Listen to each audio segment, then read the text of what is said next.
The opening scene reveals a secluded cabin hidden deep in the wilderness. Inside, a shattered glass of wine spills across the floor. As it turns out, the poisoned drink was consumed by our protagonist. Standing before him is a distinguished nobleman who coldly explains that because Ian is so remarkably strong, he had to use a lethal concentrated dose.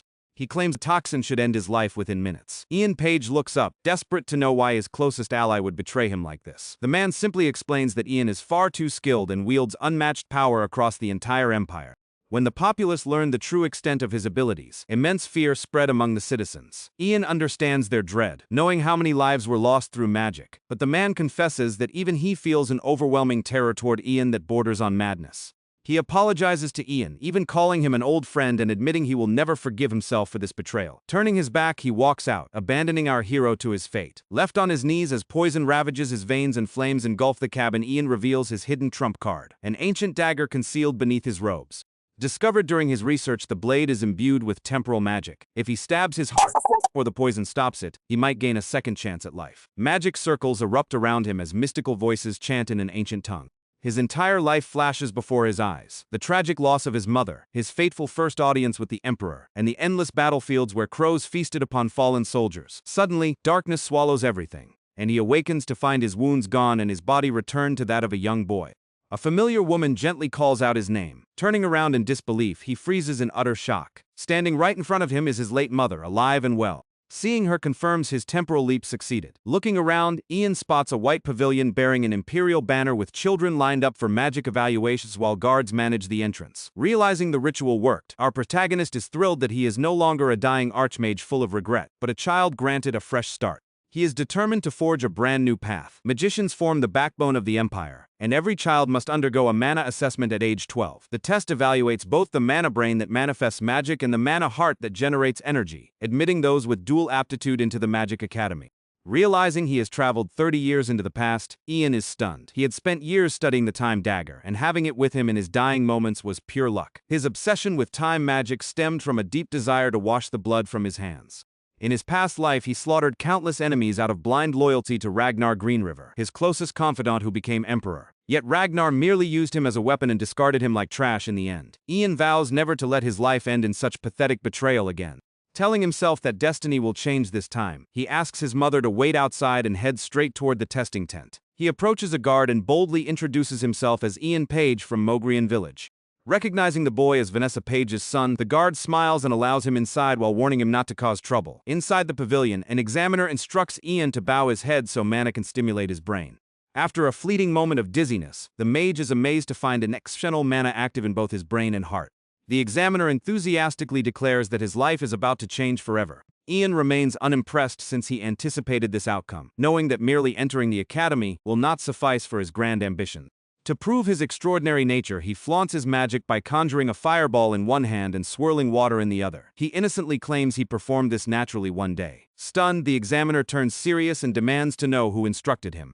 When Ian claims no one taught him, the mage activates interrogation magic to test his honesty, warning that lying to the Empire is treason punishable by execution for his whole family. Unfazed, Ian calmly repeats that he learned it all on his own, leaving the examiner completely awestruck. The interrogation spell detects no deception whatsoever, leaving the mage wondering who this prodigy truly is. Their session is abruptly interrupted by shouting outside, where Vanessa is being harassed by a crude guard who tells her that a woman her age should not play hard to get. Hearing the commotion, the examiner, the guard captain, and Ian rush outside demanding an explanation. The panicked guard dismisses it, claiming a lowly cook was simply causing trouble. These insolent words infuriate Ian. Just as he is about to unleash his fury, the examiner steps in and warns the guard that because Ian possesses profound mana talent, he and his family now hold noble status, meaning disrespecting them warrants execution. Terrified, the guard drops to his knees begging for mercy. Ian asks why he is apologizing to him instead of his mother, prompting the guard to plead desperately for Vanessa's forgiveness. Stepping closer, Ian whispers a chilling warning that if he ever utters such vile words about his mother again, it will cost him his life. Trembling in fear, the guard swears he will never repeat the mistake. Ian graciously thanks the examiner for intervening, and the mage replies that protecting fellow practitioners is his sworn duty. The examiner then introduces Aaron, a noble knight assigned to care for Ian and Vanessa until their transfer is arranged. Aaron offers to escort them to the Cavalry Inn for temporary lodging, and taking his mother's hand, Ian embarks on his new journey while the examiner watches with deep admiration. Astonished by such brilliant intellect in one so young, the examiner prepares to send an urgent report to both the Ivory Tower and the Imperial Palace. Later that night, beneath a quiet, moonlit sky, the humiliated guard stumbles down the road in a drunken rage. Furious that a child and a maid brought him to his knees, he swears vengeance, plotting to violate Vanessa in front of her son. Suddenly, a hooded figure steps out from the shadows. Using a paralysis spell to freeze the scoundrel in his tracks, the hooded figure reveals himself as Ian, who overheard every disgusting word. He calmly constructs a plausible cover story for the guard's demise, stating that overcome by public disgrace, the drunken soldier slipped into the river and drowned. Ian shoves the paralyzed man into the rushing current and watches him sink. He wrestles briefly with his conscience, pondering if letting him die is right, especially when his main purpose in returning to the past was to live a cleaner, more righteous life. Yet he accepts that his hands will never be entirely free of blood. His foremost priority is shielding those he loves from harm. Satisfied, Ian quietly slips back to his quarters. Drained from casting advanced paralysis spells with a child's mana pool, he realizes he must condition his young physique rapidly. In his past life, he was recognized as a premier mage after just 1 year at the academy. Even so, his mother never enjoyed true comfort and passed away shortly after. Gazing at her warmly, Ian promises to protect her so she may live a long, blissful life. Meanwhile, in the Imperial Palace of the Greenriver Empire, Emperor Terry Greenriver is engaged in a serious discussion with Master Herbert Leon. Herbert explains that while mana circulates through bloodlines with proper affinity, mastering spells requires rigorous formal training. Yet Ian wielded magic flawlessly without any instruction whatsoever.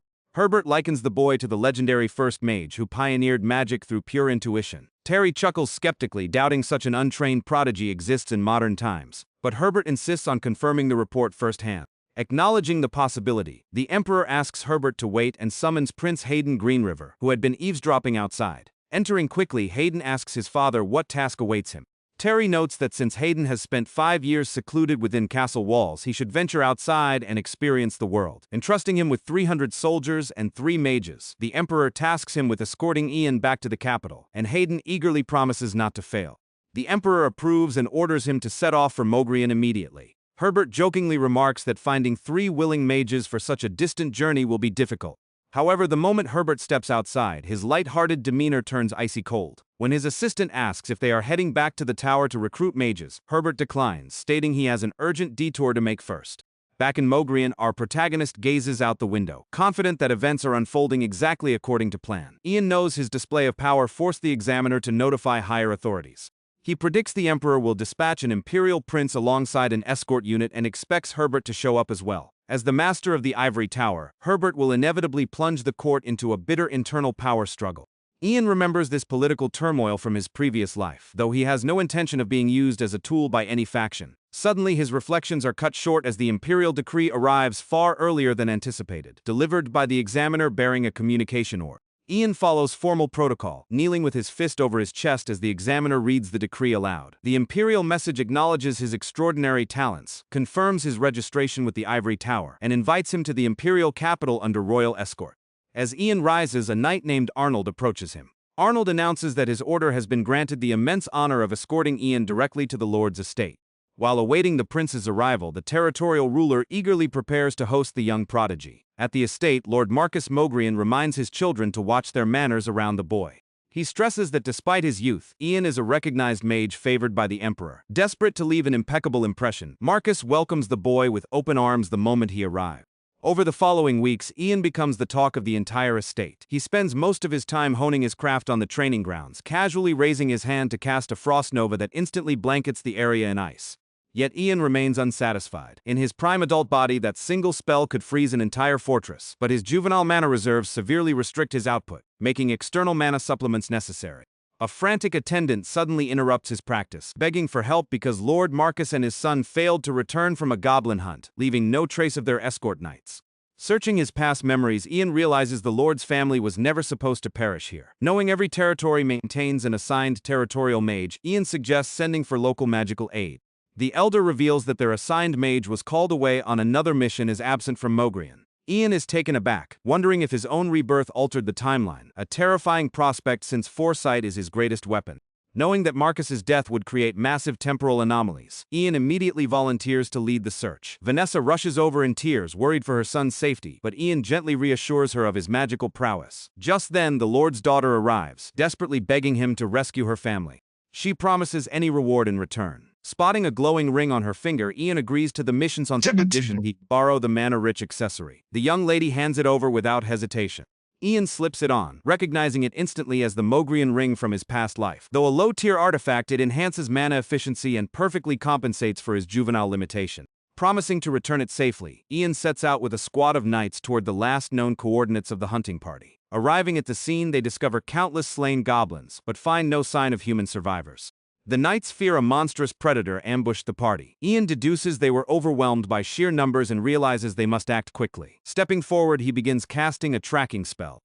The knights watch in amusement as he summons a small, adorable spectral wolf cub. While he used to summon a massive beast, his current capacity only permits a pup. Ian points to a trail of blood, commanding the wolf to track the scent, and the creature swiftly leads the vanguard forward. Deeper in the forest, Lord Marcus is barely clinging to life. He urges his son to flee back to safety while he holds off the horde. But as they argue, a goblin sneaks up behind him with a raised club. His son screams in horror, but it seems too late to react.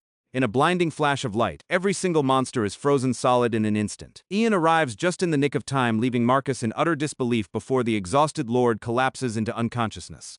Marcus awakens back in his castle chambers with his daughter at his bedside. She explains that Ian rescued them and that both Marcus and his son have been asleep for 2 full days. Grieved by the loss of 12 brave soldiers, Marcus asks to see the young mage immediately. Iker, the estate butler, delivers the summons to Ian, who agrees to meet the recovered lord. Sitting alongside his son, Marcus offers heartfelt gratitude and presents a decorative box containing the Mogrian ring. Having learned of its mana properties from Ian, Marcus asks about its true nature, having previously dismissed it as a simple heirloom. Ian explains that the ring boosts mana capacity and proved essential during the rescue. Marcus insists he keep the artifact permanently as a token of an unbreakable oath, pledging that House Mogrian will forever serve his lineage. Marcus and his son bow deeply, declaring that this bond of loyalty will endure for generations. Grateful for the alliance, Ian inquires if there are any skilled alchemists nearby capable of brewing high-grade elixirs. Marcus mentions an alchemist named Letio residing in the village of Villeroy. Knowing he needs special elixirs to overcome his mana deficiency, Ian decides to seek him out immediately. Accompanied by a small escort of knights, Ian rides toward Villeroy. However, as they approach the outskirts, a horrifying sight greets them. The entire village is engulfed in raging flames. A ruthless bandit with an eye patch and a blood-stained axe orders his marauders to round up all the children so they can pillage the next settlement, snatching a screaming boy from his home. The desperate father begs for his child's life, but the bandit leader brutally kicks him to the dirt. The boy struggles violently against his captors, wailing in despair. Drawing a dagger, the eye-patch leader prepares to execute the father for resisting. Suddenly, a razor-sharp icicle impales the bandit leader through the chest, killing him instantly. Before the remaining thugs can comprehend what happened, a barrage of ice wipes them out completely, executed by Ian from atop a cliff. Finding that his new ring easily elevates his casting capacity to that of a third-class mage, Ian descends to aid the surviving villagers, relieved that none of his escort knights were harmed. Ian asks the unit captain if the alchemist survived the raid. Just then he hears the rescued boy weeping over his injured father, begging him not to die. Ian approaches to administer aid.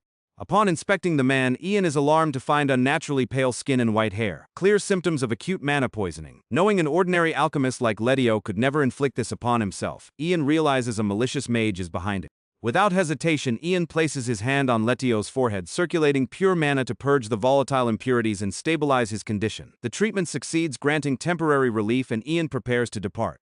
The boy begs him to stay, asking if his father is fully cured. Ian candidly explains that the affliction is an incurable curse. Unless a mage continuously treats him, his father will eventually face unbearable agony and death. Devastated, the boy mutters about finding a legendary flower and sprints toward the woods. When an elder shouts after Douglas, Ian freezes in shock. He instantly remembers that in his previous life, Douglas became the Empire's greatest alchemy genius and the Emperor's chief aide. However, Douglas harbored a venomous hatred for all mages because of his father's poisoning and may have even crafted the poison Ragnar used on Ian. Catching the boy before he enters the bandit-infested forest, Ian casts a sleeping spell to knock him out. Laying the unconscious boy behind some bushes, Ian contemplates his options. A dark thought crosses his mind to eliminate Douglas now so the lethal poison is never created in the future, but he quickly regains his composure.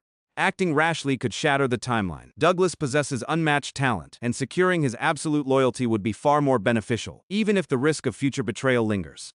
The knights arrive to check on him, puzzled to see the boy asleep on the grass. Ian casually explains that he subdued him to prevent him from running recklessly into the woods.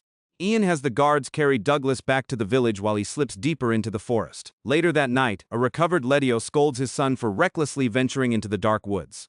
Douglas tearfully argues that without the medicinal flower, his father will die, breaking down over whether the herb even exists. Suddenly, a mysterious voice calls out from the doorway.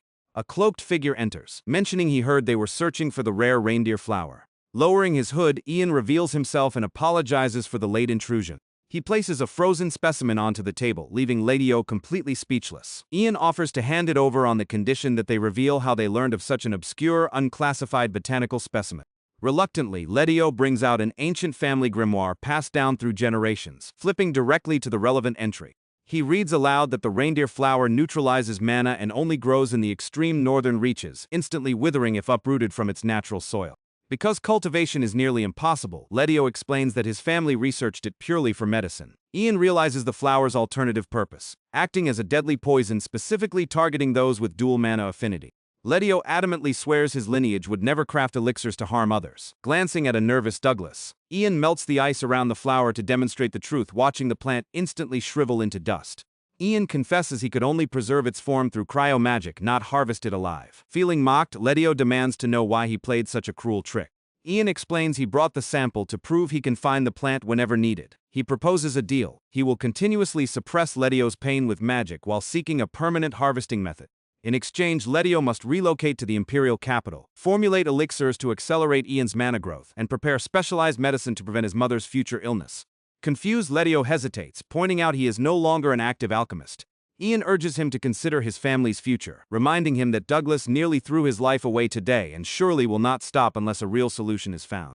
Ledio steps aside with his son to deliberate. The following morning, Ian prepares his carriage for the capital, assuming the lack of an immediate answer means rejection.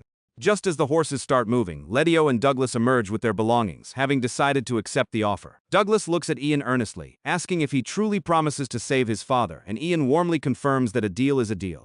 Overjoyed, Douglas excitedly declares he will address Ian as his captain from now on. A messenger knight suddenly interrupts, announcing that Prince Helene has already crossed the Gamas River and will arrive shortly. Surprised by the prince's rapid pace, Ian realizes he must hurry. Borrowing a swift stallion from one of the knights, Ian channels mana to calm and tame the powerful beast. Mounting the steed, Ian instructs the alchemist to take their time while he rides ahead at full speed. Meanwhile, the scene shifts to the imperial entourage, traveling in a lavish carriage surrounded by royal guards.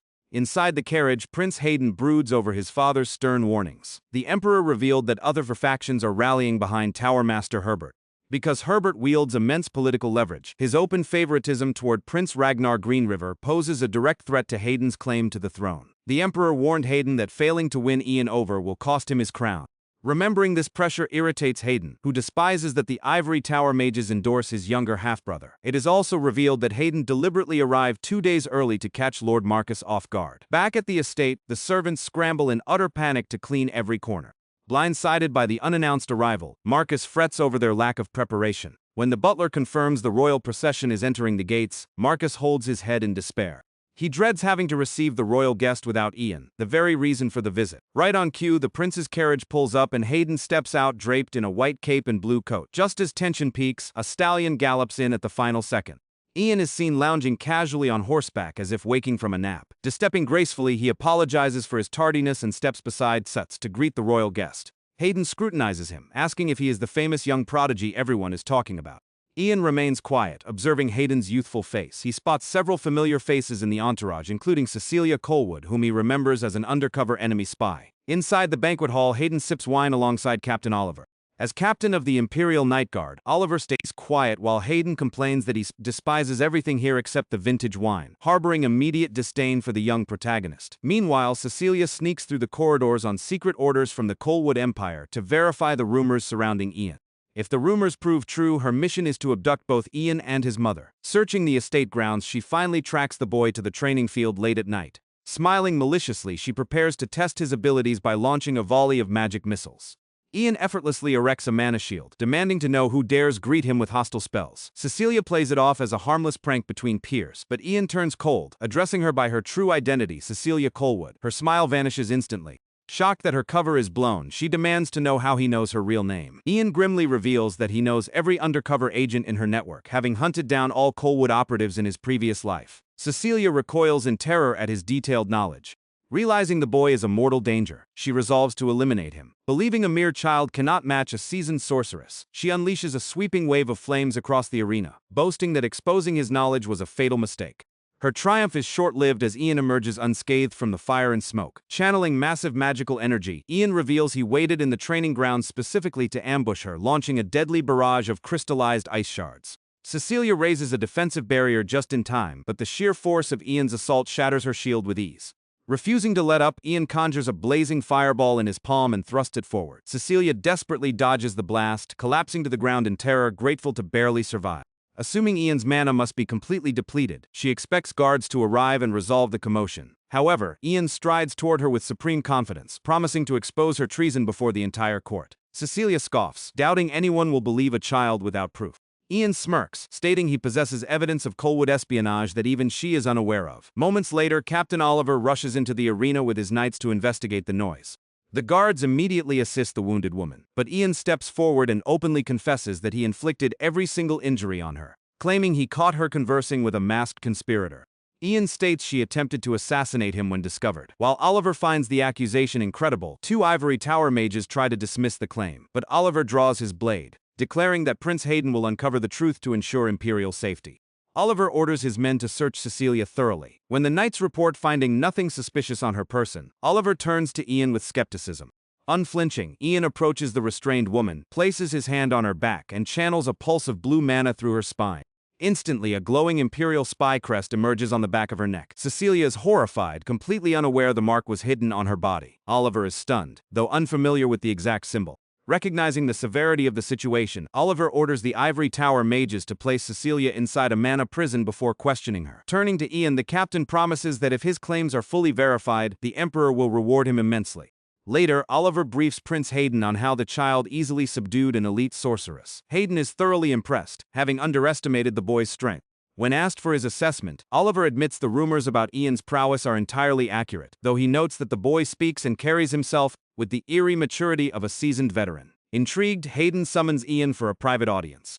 Hayden commends our protagonist for exposing an enemy spy within the Ivory Tower, expressing a desire to grant him a personal request as a reward. Ian deduces that Hayden is probing his loyalties. Maintain an innocent facade, Ian asks for permission to tour the ancient, abandoned Ivory Tower ruins along their journey to the capital.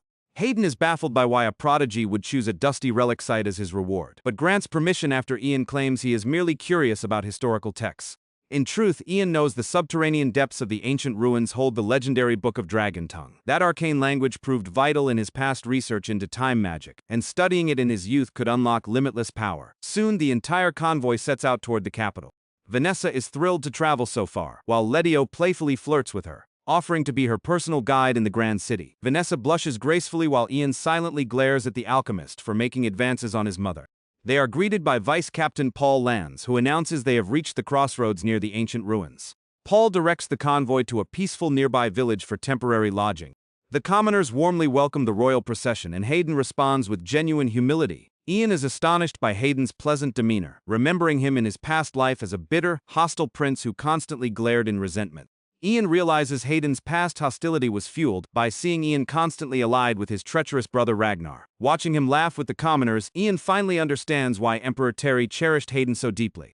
Douglas runs up, excitedly asking when they will explore the ancient tower. Knowing he cannot search for the secret grimoire with a companion in tow, Ian decides he will sneak down alone at dawn. However, he agrees to let Douglas tour the upper ruins with him first, filling the boy with excitement. From a distance, their parents watch happily as the boys bond. Letio asks Vanessa if Ian has always been this remarkably mature. She explains that he grew up quickly to fill the void left by his late father, who was an ordinary working man rather than a mage. His father, Prawn Page, left for work one ordinary day and mysteriously vanished without a trace. As Vanessa grows emotional over the memory, Letio gently comforts her.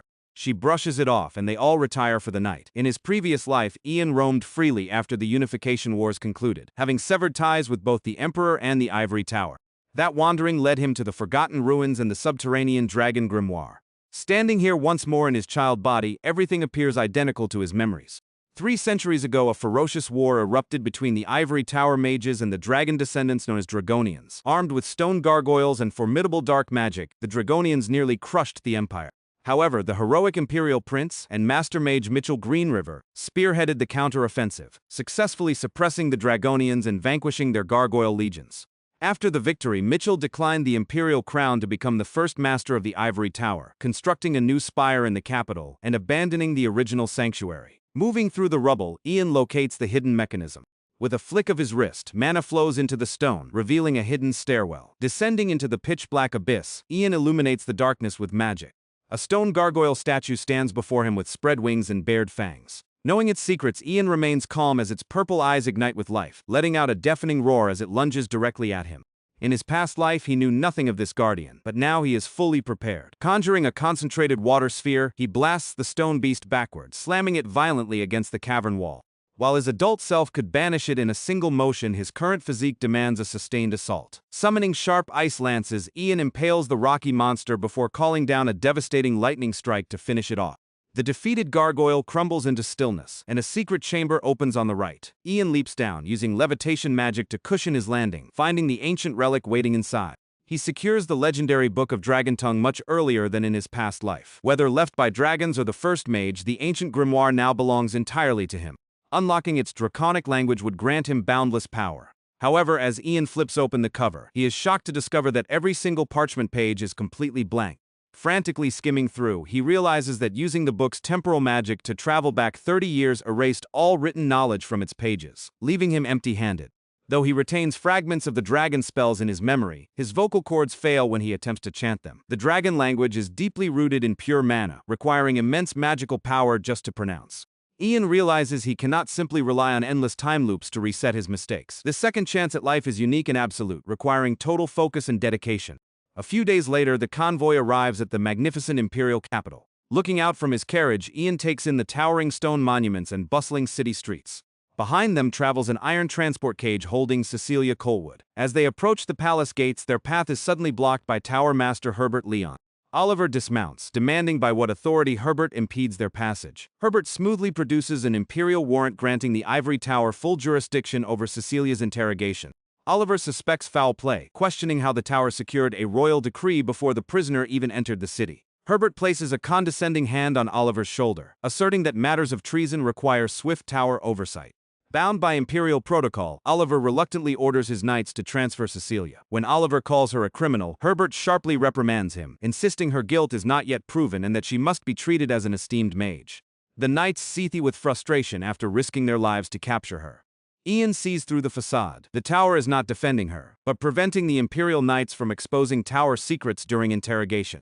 An attendant redirects the group to an opulent estate featuring a grand central fountain. Ian recognizes the luxurious estate immediately.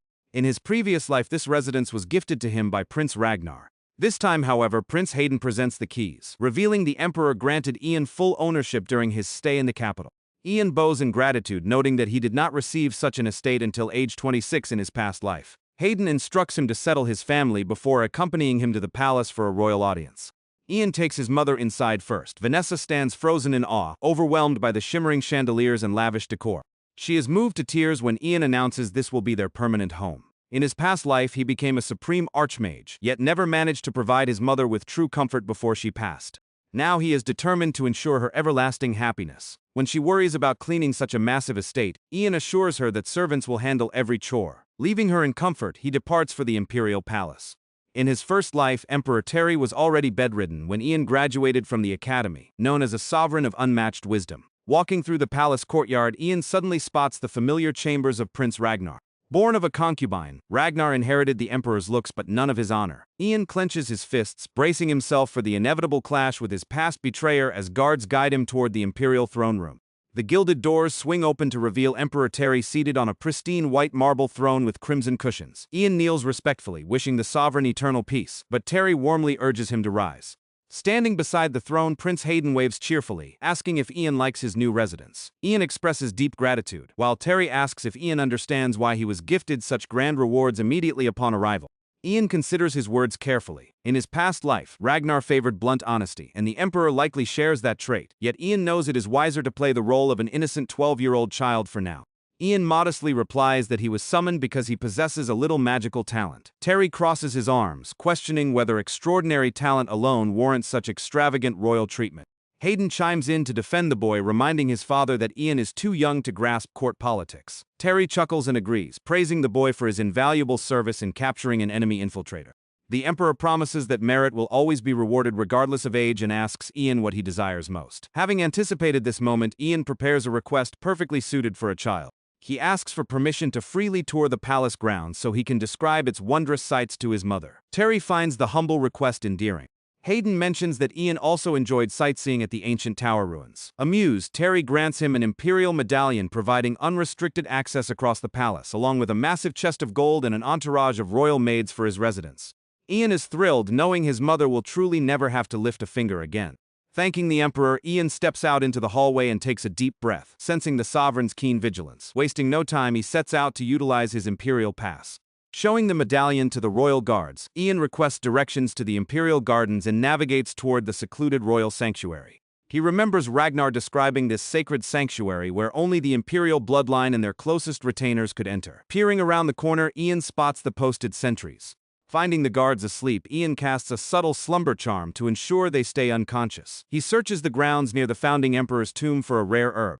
Locating the elusive heartstone mushrooms growing near the sepulchre, Ian gathers a sufficient stash into his pouch. Suddenly, whispering voices echo nearby. Dousing his light spell, Ian conceals himself in the shadows. He spots an ivory tower mage talking nervously with a young royal princess. Eavesdropping carefully, Ian learns the nervous mage is Kevin, who worries that the ivory tower will uncover their forbidden meetings. Princess Helene Greenriver insists they must keep their secret safe, proudly demonstrating a glowing sphere of pure mana she created using Kevin's foundational spells. Ian is astonished to see Hayri wielding magic. He remembers her past tragedy. Kept locked in the palace like a caged bird, she took her own life in despair after Ragnar executed her beloved brother Hayden. Discovering she possesses innate talent is a revelation, as concealing magical aptitude from the ivory tower is considered a grave imperial offense. Kevin has been tutoring her in secret despite the risks. As Ian slips away, a faint noise spooks Kevin, but Hayri assures him only royal blood can enter the sanctuary. Having uncovered invaluable secrets, Ian smiles brightly and returns home, happily greeting the palace gatekeeper on his way out. Arriving at his mansion, the butler takes his cloak while Letio provides a quick update. Vanessa is resting with the new maids and Douglas is eagerly exploring the massive estate. Relieved, Ian pulls Letio into a private room and secures the door to discuss a confidential matter. Revealing the poisonous heartstone mushrooms, Ian asks if he can formulate a covert elixir. Letio recoils, shocked that Ian wants to brew medicine from lethal fungi. Ian explains he needs a specialized concoction that renders the consumer entirely immune to interrogation magic. Letio explains that nullifying truth magic is exceptionally difficult and will require rigorous experimentation over several weeks. Ian tells him to take his time, but their conversation is interrupted by a maid delivering a formal letter bearing the wax seal of the ivory tower. Opening the envelope, Ian reads an official summons requesting his presence at the ivory tower exactly 1 week from today. Realizing the urgency, Ian tells Letio he must complete the truth-nullifying potion within 7 days, apologizing for the impossible deadline.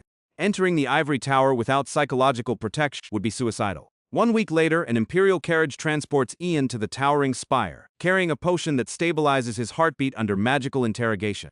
Stepping out, he is greeted by a polite female guide assigned to escort him to the upper council chambers. While she explains the spire's history, Ian notes that nothing has changed since his past life. She guides him onto a high-speed teleportation dais that ascends directly to the tower's summit, informing him that the council elders await his arrival. Mid-transit, Ian discreetly swallows the elixir. The platform reaches the apex, and stepping through the grand doors, he is welcomed by Tower Master Herbert Leon.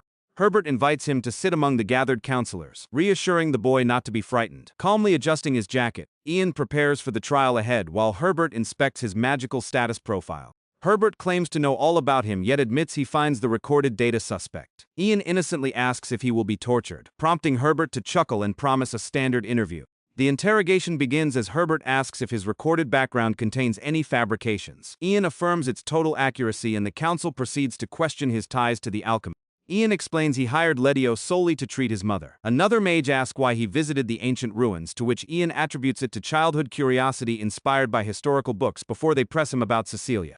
They note that Cecilia has refused to confess and demand to know if his accusations were true. Ian swears to their absolute truth, privately relieved to learn the spy is still alive. A female elder demands he swear whether he learned advanced spells entirely without a tutor.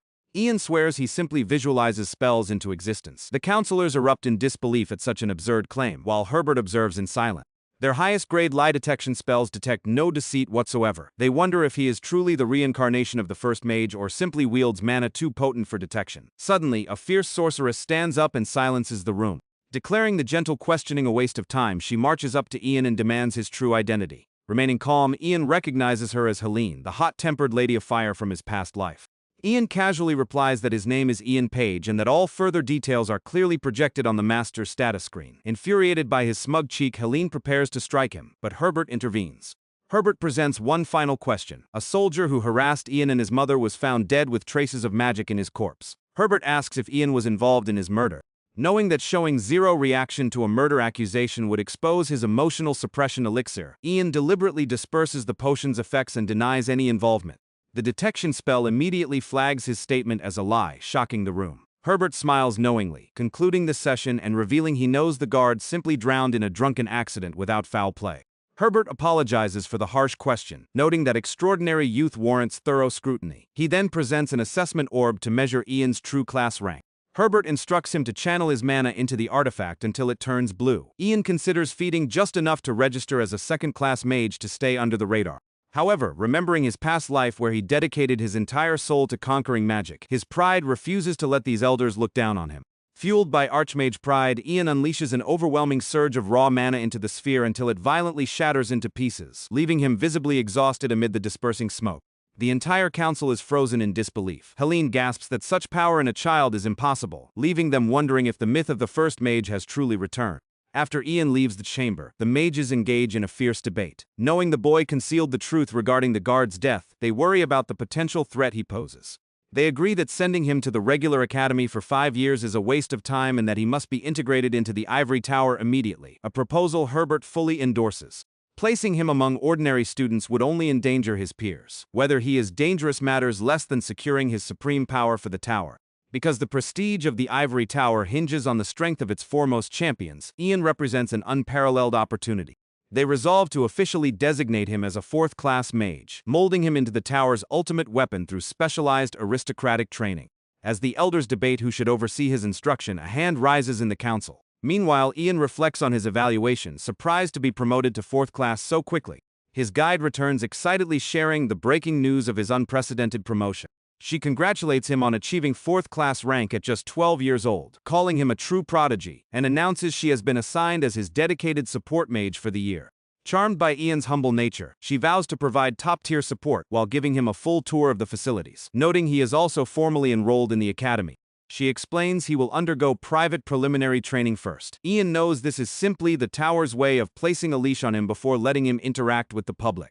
Passing the courtyard, he spots a group of familiar students from his previous life. Though uncertain if they will become close friends again, he resolves to greet them warmly when the time comes. The guide leads him to his private quarters, mentioning she personally prepared the suite. Opening the door, Ian recognizes the exact room he occupied in his past life. The guide notes that the Tower Master personally selected this chamber for him and departs to fetch his assigned instructor. Left alone, Ian grows nostalgic. In this timeline, he secured these elite quarters 7 years earlier than before. He must now use his influence to forge strategic alliances within the tower. In 6 years, Ragnar will initiate his bid for the throne in secret collusion with the Ivory Tower. To seize total control of the spire, Ian must become its undisputed supreme authority. Achieving this is tricky given his current physical limits. Suddenly, his door is kicked wide open. Ian turns to find none other than Helene standing there, greeting him as an arrogant brat. Surprised by her assignment, Ian cheekily asks if she was sent to clean his room. Helene keeps her temper in check, announcing she will teach him royal etiquette, history, and advanced magic. She snaps her fingers, levitating a mountain of textbooks around the room before tossing them aside, declaring that teaching boring theory is not her style. Leaning in close, she asks if he truly defeated Cecilia on his own, lamenting that a promising talent turned out to be an enemy spy. Helene lectures him on the 3 main disciplines of mages: combat, support, and alchemy. When she asks which category he belongs to, Ian nonchalantly chooses combat. Praising his choice, Helene boasts that she is the strongest combat mage in the tower. She orders him to the dueling arena, demanding he attack her with everything he has. Remembering how she constantly challenged him in his past life, Ian resolves to put her in her place. Their duel attracts a large crowd of spectator mages, much to Helene's delight. Ian removes his cloak and asks if she is truly ready. With a confident smirk, he extends his arm and begins weaving an intricate defensive barrier. Helene scoffs, boasting she can shatter any shield, but watches in surprise as thick ice armor encases Ian's entire body. She mocks the spell as a cowardly turtle strategy that normally forces the caster into a deep trance until their mana drains, expecting a dull fight. To everyone's absolute shock, Ian remains fully conscious within the frozen fortress. Opening his glowing eyes, he launches a surprise counterattack with creeping briar vine. Helene incinerates the vines with fire magic, but they regenerate rapidly, threatening to exhaust her mana reserves unless she breaks his shield immediately. Distracted by the onslaught, a thick vine ensnares her limbs and binds her in place. Ian dispels his ice armor, forcing a humbled Helene to admit defeat. Refusing to stop there, Ian snaps his fingers with a cold gaze, summoning a violent lightning tempest right above her head. Terrified, Helene screams for him to stop. Ian brings the thunderous lightning bolt crashing down, severing the surround vines without harming a single hair on her head. Trembling with fear, Helene watches the boy approach. In an icy tone, Ian asks if his master has anything else to teach him. Shaking her head in sheer terror, Helene yields completely. Ian turns and walks away, politely telling the stunned spectators to clear a path. Later that evening, an assistant informs Herbert that a traumatized Helene has refused food for days. Herbert reflects that assigning Helene to break Ian's spirit backfired completely. Realizing they are dealing with an untamable wolf rather than a docile hound, Herbert travels to a discreet location to meet a hidden patron and apologize for the delay. The patron waves off the apology, demanding every scrap of intelligence on the prodigy named Ian Page. Back at the mansion, Douglas appears in a sharp dark academy uniform, fully prepared for his first day as Letio proudly smiles. Letio informs Ian that he is escorting his son to the Royal Academy of Alchemy. Douglas warmly bids his captain farewell, promising to return soon before departing. Ian sits quietly with a book, proud that Douglas passed the entrance exam with top honors to secure his spot at the academy. Reviewing the Ivory Tower curriculum, Ian finds the coursework trivial thanks to the advanced knowledge retained from his previous life. Closing the textbook, Ian realizes the tower offers little new knowledge to master. Since returning to the past, he has jumped from one crisis to the next, and though Ragnar has yet to make an overt move, Ian refuses to let his guard down. Observing his reflection, he knows reclaiming his 8th-class Archmage power requires his physical body to mature. As he contemplates his next move, a knock at the door interrupts his thoughts. A maid enters bearing a silver tray with a sealed envelope. Ian inspects the red wax seal in surprise, recognizing the imperial crest of Prince Hayden Greenriver, the last person he expected a formal invitation from. He was the last person Ian expected to receive a personal invitation from. Moving into the night, a carriage stops before an enormous, brightly illuminated estate. Ian steps down wearing attire far more formal than his usual robes, quietly surveying the grandeur of the mansion. Ian recalls an unwritten rule among the nobility. Mages not born of aristocratic blood are almost never invited to high society gatherings. He cannot fathom what the prince is scheming by bringing him here. In his previous life, the first prince was far too conservative in noble circles, rarely hosting social banquets. That reclusive attitude cost him the chance to build a political base. Ragnar Greenriver, on the other hand, was the polar opposite. The fifth prince navigated high society effortlessly, winning over influential noble houses and systematically stripping his brother of his rightful political standing. To make matters worse, the first prince often disregarded Emperor Terry Greenriver's counsel due to his lazy and impulsive demeanor. Therefore, seeing Hayden act so proactively feels downright bizarre, even if Ian realizes this unexpected shift could ultimately work in his favor. The real problem is that Ian never attended such lavish events in his past life. Just the thought of mingling with countless aristocrats makes him uneasy. A servant checks his invitation, welcomes him by name, and pulls open the massive hall doors. Stepping through, he is greeted by a dazzling ballroom. Several nobles instantly lock their eyes onto him. It is just as awkward as he feared. Right then, an attendant loudly announces the arrival of First Prince Hayden Greenriver. The guests halt their chatter and bow in unison as measured footsteps echo along the upper balcony. Hayden steps forward, sporting a striking royal blue coat, trimmed with gleaming gold embroidery. He thanks everyone for attending, announcing that he will be hosting the banquet on behalf of the Emperor tonight. The nobles listen attentively, awaiting the grand opening speech. However, before officially starting the festivities, Hayden announces a special introduction. He turns his head and locks eyes straight with Ian, presenting him as the youngest 4th-class mage in the history of the Ivory Tower and an honored guest from the Mogrian territory. Then, the prince points directly at him, loudly declaring the name of Ian Page across the entire ballroom with an overwhelmingly cheerful greeting. Hayden even boldly claims he arranged this entire banquet just to introduce Ian to high society. Ian offers a polite bow in return, but internally he curses the scheme. He realizes he has just walked into a calculated political maneuver designed to make everyone believe that he is officially aligned with the first prince. Judging by Hayden's carefree delivery, Ian is certain this political play originated from Emperor Terry himself. The prince then remarks that news of the Ivory Tower evaluation reached his ears, laughing aloud as he reflects on how unprecedented it was for Ian instantly achieve high-ranking mage status. Imagining the humiliated expressions of those arrogant old tower elders, Hayden recalls their very first meeting in Mogrian, admitting he had questioned why his father went through so much trouble for a scruffy-looking kid. Even so, Hayden declares that he never imagined that ordinary boy would turn out to be such an incredible prodigy. Although it began as imperial orders, meeting Ian was truly the greatest fortune of his life. Ian stands utterly speechless. The prince's wide smile appears far too genuine to be a mere political performance. Yet that does not change the fact that Hayden just made him the center of attention in the room. The prince then adds that there is one more person he must introduce, raising his hand to summon someone forward.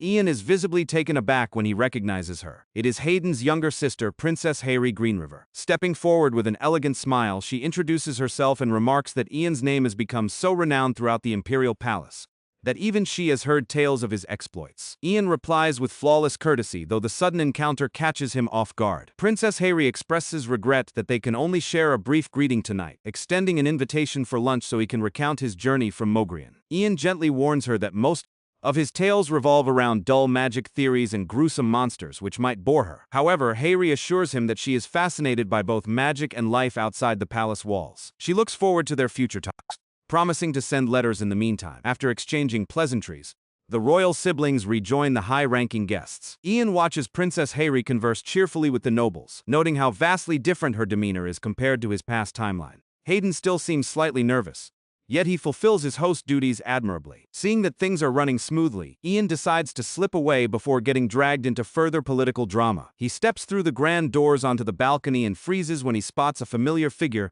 standing guard near the archway. Ian never expected to see Oliver here, especially dressed in a polished royal ceremonial uniform. Ian breaks the ice by remarking how sharp the attire looks on him, but Oliver admits sheepishly that he only wore it under direct orders from Prince Hayden. An awkward silence lingers as Ian begins to regret stepping outside, until the knight brings up rumors regarding the Ivory Tower, mentioning how Ian managed to defeat Helene, the formidable high mage known as the Lady of Fire. That comment reminds Ian that Hayden had also mentioned the duel. It strikes him as odd that such news leaked out, given the tower mages strictly guard their internal affairs. Oliver explains that a knight must gather every piece of intelligence to survive in this era, where high mages dominate the apex of while knights lacking overwhelming force are often treated as mere decorative guards for nobility. That is why Oliver is genuinely astounded. Ian not only became the youngest fourth-class mage in history, but he also outmatched a veteran like Helene. Oliver admits that at times, he wonders if Ian is truly as young as he looks. Ian chuckles, telling the knight he is overthinking things. Oliver then points out that after tonight, no one in the Empire will doubt that Ian possesses Prince Hayden's complete trust. Because of that, Oliver must confirm something vital. Without hesitation, the royal knight drops to one knee, looks straight into Ian's eyes, and asks which side he will choose when the war for the throne erupts. Oliver states that he cares little about Ian's identity or how he gained such monstrous power so young. What truly worries him is that the Ivory Tower openly backs 5th Prince Ragnar, and he needs to know if Ian will follow their lead. Ian finds the question impossible to answer right away, but Oliver presses on. As a knight pledged to Hayden, he must determine whether the prodigy standing before him will become an ally or an enemy. Ian remembers that in his past life, Oliver stayed by Hayden's side until the bitter end, his loyalty unbroken even when all hope was lost. While Ian has not finalized every detail of his master plan, he decides to give the loyal knight a clear hint. With a cold, resolute expression, Ian vows that he will never stand by 5th Prince Ragnar. Oliver is stunned by such a blunt answer, but Ian reassures him that a sound-dampening magic barrier was deployed around them. The tension on Oliver's face fades and he accepts Ian's pledge.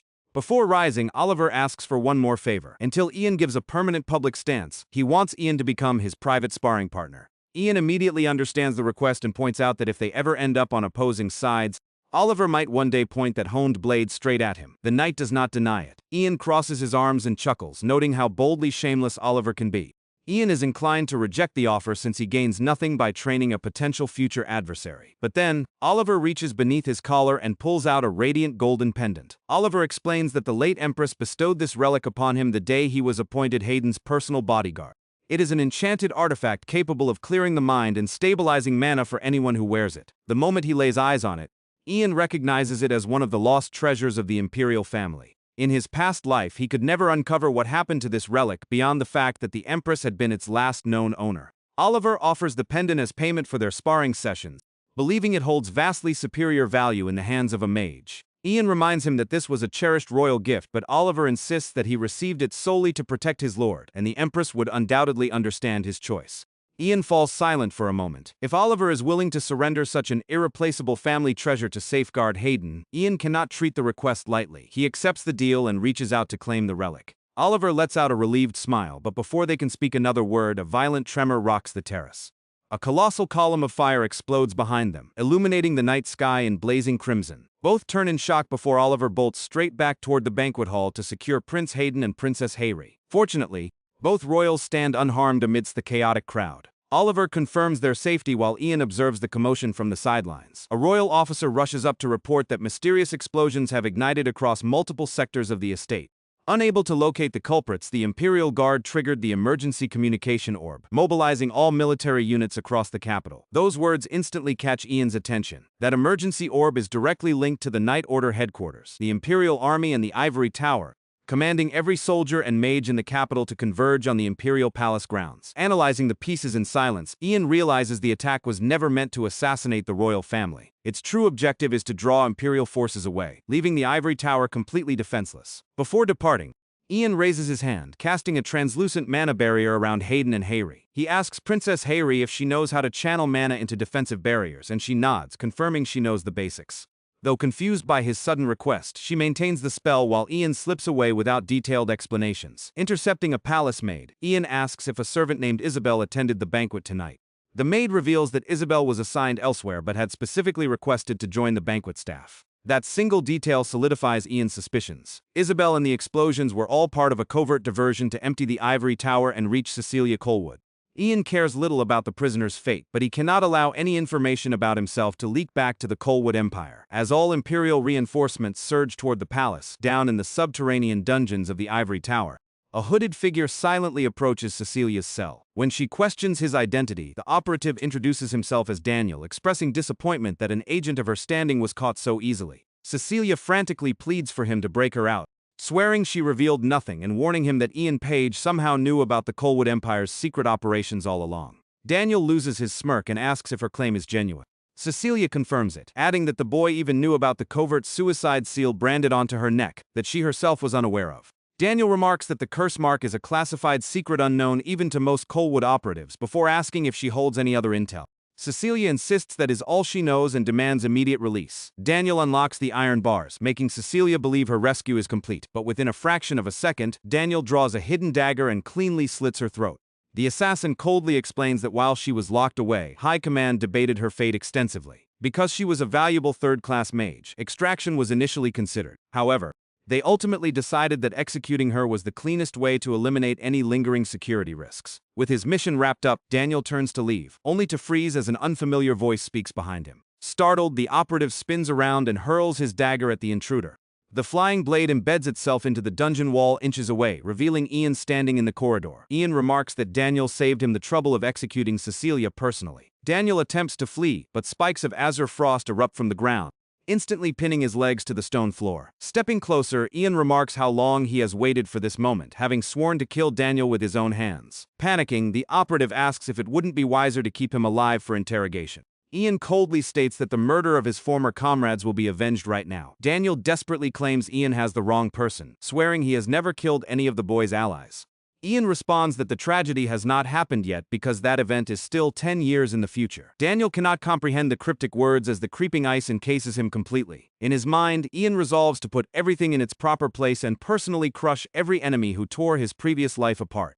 With the spy eliminated, Ian kneels down and uses his mana to expose the hidden Colwood crest on the corpse, hoping the evidence speaks for itself. Heavy footsteps suddenly echo through the corridor as Ivory Tower guards round the corner, freezing in horror at the sight of the young mage standing between two dead bodies. Shortly after the incident, a furious Emperor confronts Tower Master Herbert Leon, demanding how enemy operatives infiltrated Imperial grounds and why two palace affiliates vanished. Reminding the old mage of his failed promise to root out corruption, Terry strips Herbert of all special privileges regarding the investigation. From that moment forward, Royal Knights are authorized to inspect Ivory Tower laboratories at will, and Herbert must hand over all gathered intelligence. Lacking any excuse to dispute the Imperial decree, the old Tower Master bows deeply in submission, dismissed from the throne room. An attendant then summons Ian forward. Dressed in refined royal blue robes, the young prodigy steps across the carpet. The Emperor warmly welcomes his honored guest from the north, thanking him for protecting the Empire. Had Ian not intervened, classified secrets would have fallen into enemy hands, reducing the Imperial family to the laughingstock of the continent. For this reason,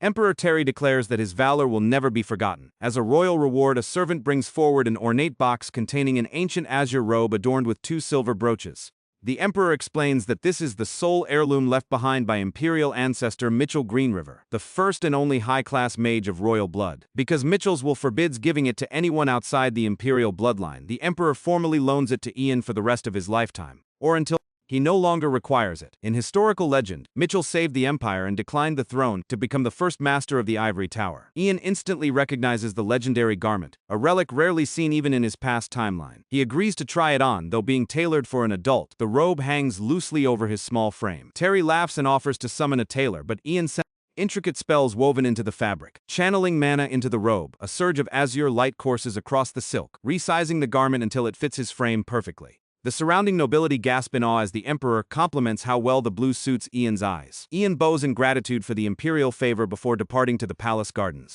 Outside in the courtyard, Ian encounters Princess Helene once more, greeting her with stiff formality. She tells him to relax and begins to speak, but Ian cuts in to apologize for leaving her behind during the emergency after tasking her with maintaining the barrier. Hayri waves it off dismissively, while Ian reassures her that her secret study of magic is safe with him. Their conversation is interrupted by footsteps as a polished figure approaches, warmly congratulating Ian on his achievements and thanking him for defending the royal family. The newcomer notes that he has not introduced himself properly yet, revealing his name as Ragnar Greenriver, the fifth prince of the Empire. Ian freezes in place. Standing right before him is the very man who used him for years and poisoned him in the previous timeline. For a split second, memories of his dying moments flash before his eyes, collapsing onto his knees while the poisoned goblet spilled across the cold floor. Ragnar maintains a polite, disarming smile, congratulating Ian on becoming the youngest fourth-class mage in the Ivory Tower. Ian knows it is far too early to unleash his vengeance, so he masks his hatred behind polite etiquette. Ragnar offers to treat him to lunch to express his gratitude. But before Ian can answer, Princess Hayri steps in, claiming Ian already has plans with her. Ragnar tries rescheduling for the following morning, but Ian bows slightly and declines once more, stating that his schedule will not permit it. A tense silence lingers, worrying the princess, before Ragnar smoothly accepts the rejection with a smile. Expressing regret that they must wait for another occasion, Ragnar takes his leave with his personal guards. Hayri watches him depart and sheepishly admits she spoke on impulse, but Ian assures her she did nothing wrong. Ian watches Ragnar's retreating back. In his first life, he only met Ragnar 7 years later, after the prince had already built massive influence across the empire. Right now, Ragnar seems like a harmless, polite young prince, but Ian knows his true nature. Before Ragnar can amass power, Ian will take every calculated step to stop him, denying him every political victory and watching his ambitions crumble to dust. In this lifetime, Ian Page will be his absolute downfall. 5 years later, in the Imperial Palace Library, Prince Hayden sits at a desk studying. The prince has grown substantially, though his frustrated expression reveals he hates every moment of it. After skimming several complex pages without grasping a thing, he complains aloud about who could write something so tedious. His royal tutor explains that the text was written by the founding king of the Greenriver Empire, containing foundational knowledge required of a monarch. The tutor then stacks heavy volumes on history, philosophy, economics, politics, and etiquette before him. Completely overwhelmed by the towering stack of books, Hayden insists it is far too much and declares today is definitely not a study day. Vice Captain Paul Lands enters the chamber, and Hayden uses the distraction to ask if Oliver and Ian are holding their final duel this morning. When Paul confirms it, the prince leaps from his chair, eager to watch since he has not seen either of them in a while, and refuses to miss their ultimate clash. Shortly after, at the primary training grounds of the Second Order of Royal Knights, Oliver stands alone in the arena, panting heavily as he grips his steel sword with both hands. Despite sheer exhaustion, Oliver tightens his grip, determined to fight to the very end. Looking up, a dozen sharp ice spears hurtle straight toward him. Oliver sprints at full speed, weaving past the frost projectiles, only to instantly pivot as a stone pillar erupts beneath his feet. Without losing momentum, he charges straight ahead, vaulting across rising rock formations to close the distance. But Ian is far from finished. A massive blast of roaring flames materializes before Oliver, engulfing his entire field of vision. For a brief second, Oliver braces against the inferno before swinging his sword with all his might. The steel blade slices cleanly through the magical fire, carving a pathway right down the middle. Spotting Ian levitating across the clearing, Oliver closes the gap in the blink of an eye and thrusts his sword straight into Ian's chest, or so it seems. The image shatters as a mere mana illusion while the real Ian appears behind him, fingers aimed right at his neck. Catching his breath, Oliver chuckles bitterly, admitting he failed to land even a single scratch. Ian laughs, reminding the knight that his thrust was aimed right at his heart. Had it landed, Ian would have died on the spot. Even so, the duel proved just how drastically Oliver has grown over the past 5 years. Oliver thanks him sincerely as they shake hands, marking the official end of their private training pact from 5 years ago. For Oliver, those sparring lessons more than compensated for the Empress's necklace, Though he knows Ian's mentorship was priceless, Ian commends his growth as well. 5 years ago, Oliver could barely react to magic, whereas now he can cleave through height flames sword. Before parting ways, Oliver asks one final question. Just how strong has Ian become over these 5 years? Ian gives a slightly bashful smile, admitting he fell slightly short of his personal goal by reaching 5th class mage status. In his past timeline, he only attained that rank at age 26, so reaching it now is an extraordinary feat. Yet, his true target was to hit 6th class. Rousing applause breaks his train of thought as Prince Hayden strides into the training arena alongside Paul Lanz, praising the breathtaking duel. Hayden mentions he heard this was their final sparring match and invites both to an imperial feast. Ian politely declines, explaining that today marks his official graduation from his Ivory Tower training, where he will receive his formal posting as a senior mage, requiring an immediate audience with Tower Master Herbert Leon. Hayden is visibly disappointed but agrees to postpone the meal, demanding that Ian not refuse next time. Saying his farewells, Ian channels mana into the robe bestowed by Emperor Terry. The flight enchantment activates, lifting him into the sky above the training walls as he promises to return soon. Hayden watches with sheer envy at how convenient flight magic looks. Once Ian vanishes into the clouds, Hayden asks Oliver for an honest evaluation of the duel, noting they seemed evenly matched. Oliver explains that his assessment has 2 parts. First, he failed to leave a single scratch on Ian, knowing the gap between them will only widen over time. However, Ian is an anomaly who cannot be used as a measuring stick for normal sorcerers. When it comes to other Ivory Tower mages, Oliver confidently states that they are now well within his ability to handle. Meanwhile, Ian arrives at the Ivory Tower and enters the Master's office. Seated behind a desk piled with scrolls, Herbert remarks that it feels like yesterday when an exceptional child arrived from the north. Yet that boy is now a fully realized young man. Ian replies with dry wit, noting the Tower Master still looks healthy enough to work for several more decades. Reviewing the reports, Herbert remarks that there is not a single complaint against Ian, calling his presence a blessing for both the Empire and the Ivory Tower. Ian downplays it, but the old master insists he is not exaggerating. Herbert explains that on this final day of training, Ian will receive a regional assignment, hoping the young mage does not mind such a simple send-off. Ian replies that speaking with the Tower Master is an honor enough. Herbert congratulates him on becoming a full-fledged senior mage and presents him with a golden crest. This badge grants Ian the imperial authority to mobilize local soldiers and citizens whenever a mission demands it. Ian wonders how many territories could possibly need a high-ranking mage. Herbert admits the issue is an overwhelming shortage of qualified high-ranking mages to handle urgent regional requests. Ian realizes his new status comes with immense responsibility. Because Ian is among their strongest, Herbert grants him the rare privilege of choosing his first posting, casting glowing mana projections into the air. The first displays Rotmere, home to the largest port in the Empire. The second shows Abelson, known for its massive iron production. The final choice is Fierik, a northeastern border territory adjacent to the Great Plains. The moment he sees the name, Ian remembers being deployed to Fierik in his previous life after the resident mage perished in an accident. Prompted by those memories, Ian points directly at Fierik. Herbert confirms that Fierik is currently in the most desperate crisis. The Ivory Tower already dispatched 2 third-class mages and infantry reinforcements, but it proved insufficient. The monsters of the Great Plains have begun displaying bizarre, aggressive behavior. Without hesitation, Ian announces he will take the assignment to Fierik. That evening, he shares his decision over family dinner. Douglas asks with concern if it is truly safe, pointing out how notorious the region is for monster swarms. Ian shoots him a death glare for speaking up unprompted. Vanessa puts down her fork, looking at her son with motherly worry upon hearing how dangerous the territory is. Ian reassures her that the mission is not as perilous as it sounds and that his stay will be brief. Vanessa reminds him he leaves next week, admitting the estate will feel lonely without him, so Ian promises to wrap up the task quickly and return home. Douglas then asks Ian to test an elixir he concocted in the laboratory, convinced it will prove useful on the road. Letio scolds his son, reminding him to address Ian with proper respect. Douglas does not see the issue but ponders a new title before cheerfully deciding he will just call Ian his big brother. Ian and Vanessa stare at him in stunned silence as Douglas excitedly repeats the nickname. Ian wonders if this hyperactive kid is truly the same gloomy Douglas he knew in his past timeline. The mood turns even more hilarious when Vanessa claps her hands in joy, delighted at gaining such a handsome second son. Letio turns beet red, stammering frantically at Vanessa's teasing remark.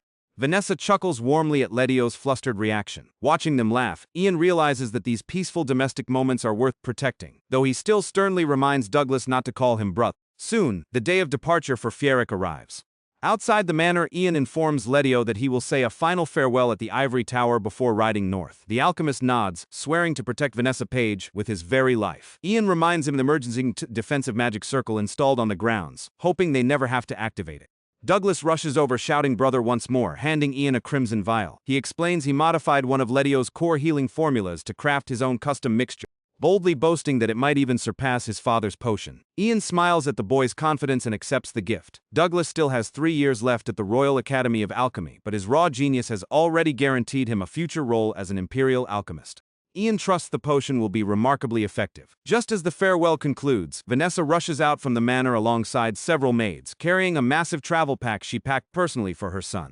Vanessa meticulously explains how she prepared each meal. Ian smiles warmly, promising to eat well during his travels. She pulls him into a tight embrace, pleading with him not to skip any meals. Ian hugs her back, promising to return swiftly and telling her not to worry.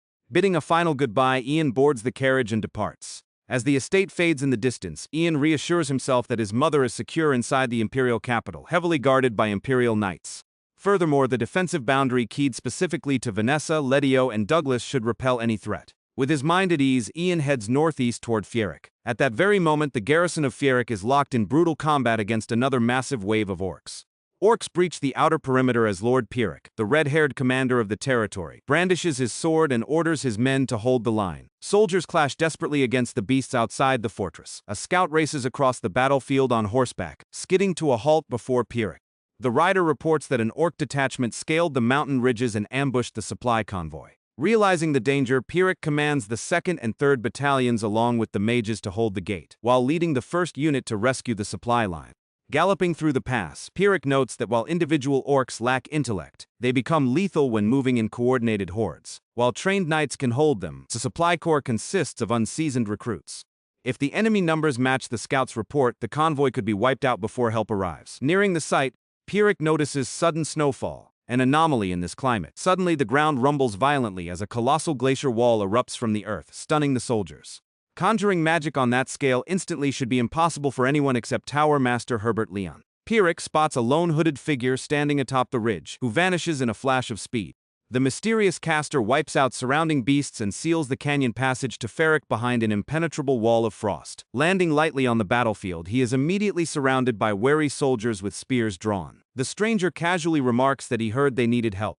Lowering his hood, Ian reveals himself as the high-ranking mage dispatched from the Ivory Tower. Pyrrhic stares in disbelief, never expecting their savior to be such a young boy. Ian nods understandingly, remarking that he hears that reaction all the time. Recognizing no threat, the red-haired lord orders his men to lower their spears and shakes Ian's hand, stating it is an honor to meet him. Ian replies that meeting Lord Pyrrhic is equally an honor. Pyrrhic acknowledges Ian must be weary from travel, but an urgent briefing is needed. Inside the fortress war room, Pyrrhic admits he never anticipated monster swarms of this magnitude. While attacks were expected, the scale far exceeded his tactical calculations. The beasts seem unnaturally obsessed with invading the border. Ian listens in silence as the commander explains that Fierik sent 2 separate distress petitions to the palace and the Ivory Tower, requesting provisions, elite soldiers, and high-tier combat mages. Yet the Imperial Court placed the requests on hold, and Ian was the sole reinforcement dispatched. Ian understands the crisis and reveals that his ice barrier will hold for 10 days. During that window, he plans to scout the Great Plains personally, alarming Pyrrhic. Ian explains that direct investigation is the fastest way to pinpoint the cause and find a solution. Pyrrhic respects his confidence, but warns that every scouting unit sent into the plains over recent months vanished or returned empty-handed. The most unsettling fact is that the beasts are targeting only human settlements. Pointing to the map, Pyrrhic demonstrates that the onslaught is not limited to the Green River Empire. Monsters are simultaneously striking the Colwood Empire to the north and the Principality of Ro along the western frontier. While neighboring nations have narrower mountain passes to defend, the Great Serpent Gorge funnels the bulk of the horde directly into Fierik. Strangely, the native tribes along the southern border have suffered 0 monster incursions.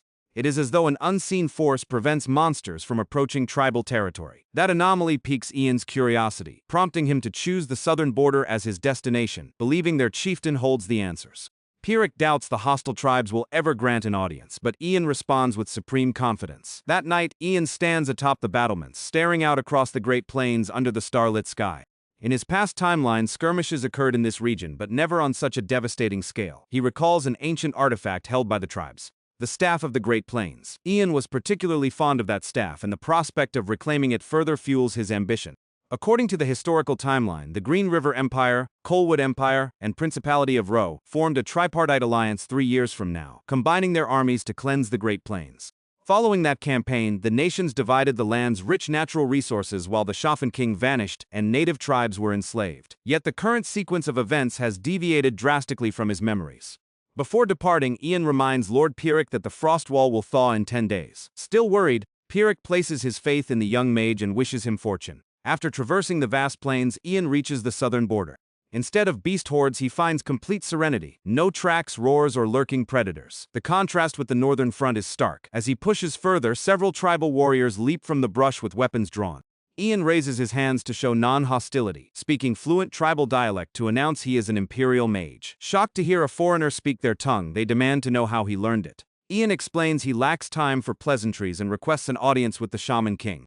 The warriors bristle at his bold demand. The Shaman King is not merely their chieftain but the supreme sorcerer of their ancestral land. Ian explains that monster swarms are ravaging 3 foreign empires while the south remains untouched. Convinced the Shaman King knows why. The warriors view his words as an insult, calling him an imperial dog and ordering him to leave. Ian remains calm, but a warrior threatens his life. Ian coolly remarks that they clearly have no idea whom they are threatening. The warrior lunges forward, but Ian conjures a blade of mana, instantly shearing the warrior's weapon in half. Ian warns him that his head will be next unless he leads him to the chieftain. Before bloodshed erupts, a booming voice commands them to halt. Turning around, an elderly tribal sorcerer steps forward carrying the staff of the Great Plains. Ian asks if he is the Shaman King and the old man nods, with Ian thanking him for granting an audience. Ian outlines how hordes are besieging 3 nations while avoiding this region entirely. The Shaman King dismisses it, claiming monster surges are natural and that he knows nothing about the cause. With an icy glare, Ian tells him lying is useless against an Archmage. When the guards grow agitated, the Shaman King silences them, praising Ian's truth detection magic and agreeing to reveal the truth. The old shaman speaks of a tribal prophecy warning that foreign empires would conquer their lands and enslave their people. A prophecy Ian knows came true in his previous life. Knowing they could never win an open war, the tribes refused to sit idly by. A mysterious sorceress appeared, engraved a dark curse into his staff, and commanded that any foreign intruder setting foot on their soil must die. Dark flames engulf the clearing as the Shaman King summons a monstrous army from the shadows to execute the intruder. Ian realizes black magic is behind the entire crisis. Unfazed by the horde, Ian declares he will not die here and intends to claim the staff. The Shaman King dares him to try, and Ian extends his palm, warning him not to regret that challenge. 10 days after Ian's departure, the great ice wall begins to thaw. Watching the melting frost, Lord Pyrrhic wonders if the young mage fell in battle. Shaking off the doubt, he instructs his son to execute their defense plan, establishing forward outposts within the gorge. His son mobilizes the squadrons, while Pyrrhic reaffirms their sworn duty to defend Fierric and its people. As the ice barrier dissolves completely, the soldiers brace for a brutal monster clash. Instead of monsters, a lone, bloodied figure stumbles through the mist. Ian. Shocked, Pyrrhic rushes forward as Ian rasps out a warning never to touch the staff in his hands before collapsing unconscious. When Ian finally opens his eyes, he is resting in a grand chamber. Sorting through his memories, Ian realizes he made it back to Fierric and immediately worries about the artifact. Lord Pyrrhic enters dressed in formal lordly robes, relieved to see Ian awake after 4 days of unconsciousness. Though healers advised rest, Ian brushes off his injuries and asks where the staff was stored. Pyrrhic explains it was locked inside a magic-sealed chest guarded by senior mages. Ian praises his diligence. Pyrrhic grows somber, noting that according to the physician, Ian was on the brink of death upon arrival. He asks what truly happened in the Great Plains to inflict such critical wounds. Ian reveals that the staff was the catalyst. The Shaman King wielded black magic to direct the monster waves toward the 3 nations while sheltering tribal borders. Pyrrhic is horrified, believing black magic went extinct over 3 centuries ago. Ian agrees, explaining someone orchestrated the dark enchantments on the staff. Once the shaman fell, the uncontrolled horde relentlessly pursued the staff's new wielder, forcing Ian into non-stop battle. Pyrrhic struggles to comprehend why Ian brought such a perilous relic back. Had he discarded or shattered it, he would have escaped unscathed. Ian looks at the staff and casually replies that he kept it simply because he liked it, leaving the Lord completely speechless at such absurd nonchalance. Ignoring the Lord's bewilderment, Ian purges the black magic inscriptions from the staff one by one. Suddenly, a violent agony pierces his chest. His legs buckle as crimson energy surges through his veins. Pyrrhic rushes forward in alarm as Ian clutches his chest, coughing up a mouthful of blood and stating his mana heart is reacting violently. Pyrrhic immediately shouts for healers. Ian motions for him to stay calm, explaining he is undergoing mana shedding, a breakthrough phenomenon that occurs when a mage's mana heart expands into a higher class. Reassured, Pyrrhic stands back while Ian inspects his internal mana flow. The transformation is staggering. His circulating mana capacity has exploded, confirming he has officially ascended to a 6th class mage. Ian grins with satisfaction. Relieved, Pyrrhic mentions he has urgent deliveries for him. 3 days after Ian departed into the plains, the Ivory Tower delivered an enchanted crystal orb instructed to be given upon mission completion. Ian takes the orb, identifying it as an official tower dispatch. Before he can activate it, Pierrick hands him an even more crucial document, a sealed letter from Emperor Ragnar Greenriver. Delivered by an imperial courier with strict orders for Ian's eyes only, the secret dispatch signals the Emperor wanted to bypass the Ivory Tower entirely. Curious, Ian reviews the tower's message first before opening the imperial scroll. The Ivory Tower claims an intruder breached his family estate, though royal knights captured the suspect and no harm befell his mother, concluding with instructions not to worry. Ian scowls, finding it absurd that the tower tells him not to worry when his home was targeted. Setting the orb aside, he unseals the Emperor's secret letter. Emperor Terry reveals that the three nations involved in the Great Plains crisis will convene a grand tripartite treaty conference in the free city of Demodera, catching Ian completely off guard. In his past life, the Demodera conference did not occur until 3 years later. History is once again accelerating ahead of schedule. The Green River delegation is led by 1st Prince Helene and 5th Prince Ragnar, accompanied by Tower Master Herbert Leon, Grand General Duncan Matosi, and high-ranking imperial diplomats. By the time Ian reads this, the delegation is already en route to Demodera. As a personal favor, the Emperor asks Ian to rush to Demodera and support Prince Helene, promising in return to shelter Ian's family inside the imperial palace under elite guard. Ian sees through the scheme instantly. Herbert orchestrated the family's scare to lure Ian back to the capital, ensuring he could not intervene in Demodera. In the past timeline, this treaty served as Ragnar's political springboard to claim the throne, where Ragnar displayed brilliant diplomatic prowess, securing immense prestige for himself and the Green River Empire.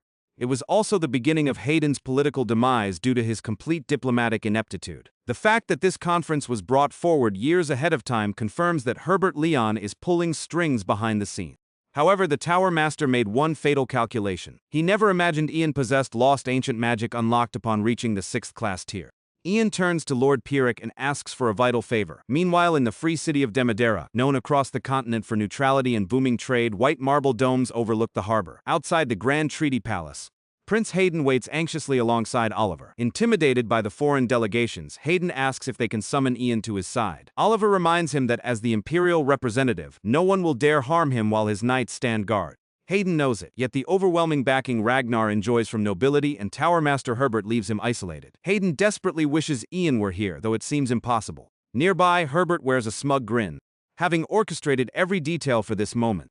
Knowing Ian would prioritize his family over imperial affairs, Herbert is confident Ian rushed home, leaving Ragnar primed to seize the political spotlight. Suddenly, the delegates in the plaza look up in astonishment, pointing at the sky as a flying figure glides over the city. Hayden gasps in disbelief, recognizing Ian descending from the clouds. Ian lands smoothly before the prince, offering a formal bow. Ian's sudden appearance shocks Ragnar and leaves Herbert completely stunned, assuming the boy chose imperial duty over his own family. Meanwhile, back at the Green River Imperial Palace, Douglas complains about being confined to the guest quarters following the security scare, unable to return to the academy. Letio tells him to be grateful for the luxurious imperial hospitality.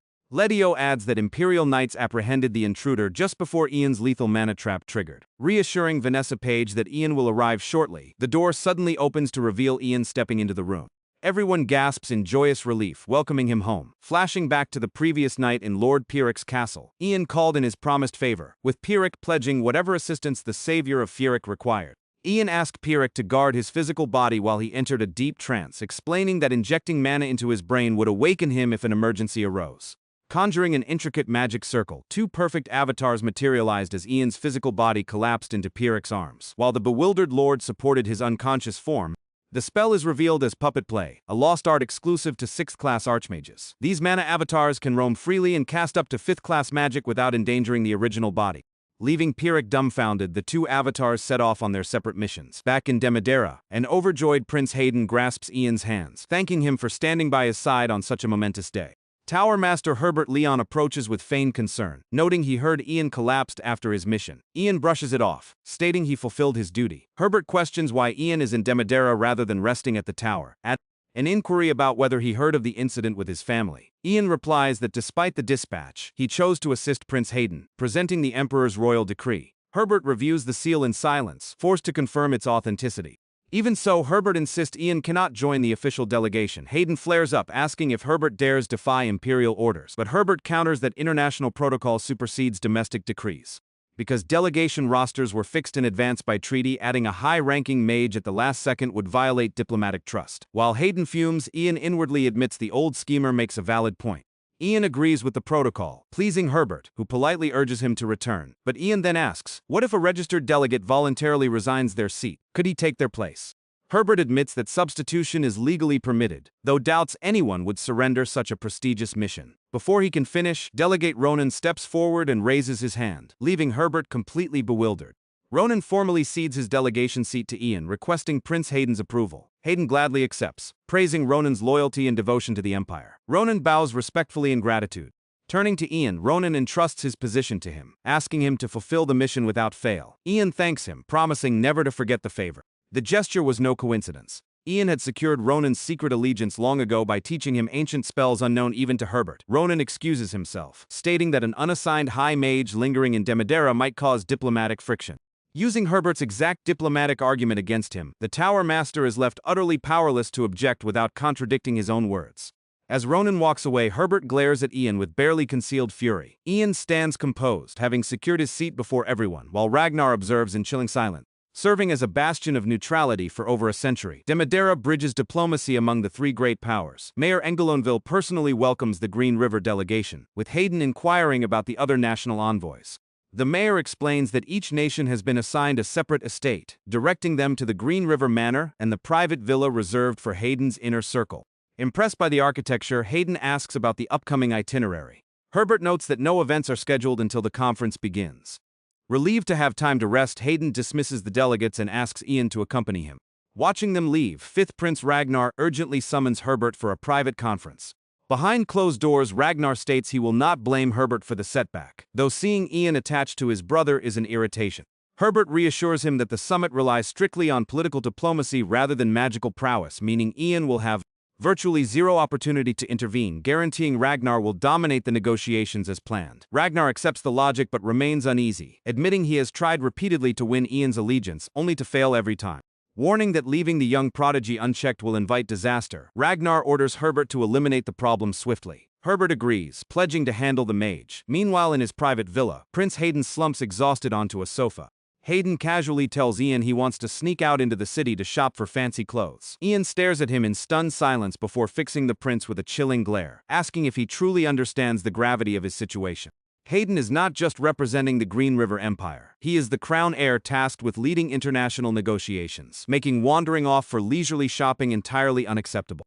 Ian demands he discard that foolish thought and begin rigorous preparation immediately. Shrinking under the scolding, Hayden admits he has no idea what to say during the conference. Ian realizes Hayden has grown accustomed to giving up before even trying, fleeing from every royal duty. That complacency must end now. In the battle for the imperial crown, Hayden is the only piece that can shatter Ragnar's ambitions. To do so, he must command these negotiations and wrest control of the conference away from his brother. Hayden asks how such a feat is even possible.